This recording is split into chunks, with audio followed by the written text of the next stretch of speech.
ცვლილება გორის მუნიციპალიტეტის ბიუჯეტში. ცვლილება დაახლოებით 4 მილიონ ლარს შეეხება. საკითხზე საკრებულოს რიგგარიშის სხდომაზე იმსჯელეს. საფინანსო საბიუჯეტო კომისიის თავმჯდომარის ასმათ ტალახაძის თქმით, თანხები ძირითადად საგზაო ინფრასტრუქტურის მოწყობაში და სასმელი წყლის სისტემების მოვლა პატრონობისთვის გადანაწილდება.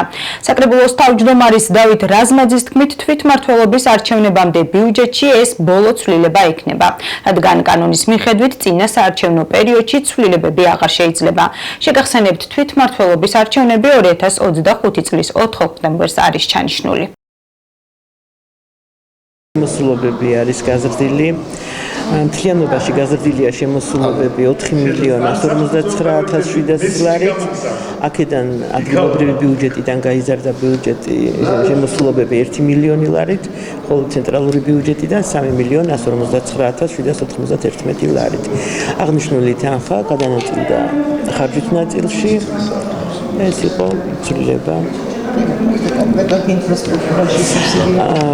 კონკრეტულად გზების მოვლა შენახვა რეაბილიტაციაში, სასმელი წყლების რეაბილიტაციისთვის და ასე შემდეგ, სკოლების ნაწილობრივი რეაბილიტაციისთვის. ხვალ არის ბოლო დღე, რომ ბიუჯეტში ცვლილებები მოხდეს, ვინაიდან უკვე ორი თვეს ადრე აღარ შეიძლება უკვე ბიუჯეტის ცვლილებები, ამიტომ მოხდა იმ თანხების სხვადასხვა მუხლებში გადატანა, რომელიც იყო სამთავრობო განკარგულებით შემოსული და ამასთანავე ჩვენი ადგილობრივი შემოსავლები დაახლოებით 1 მილიონი იყო და შიგ მუხლებში მოხდა გადატანა ამისი და დღევანდელ დღეს უკვე ფაქტურად დამტკიცებული ეს ყველაფერი.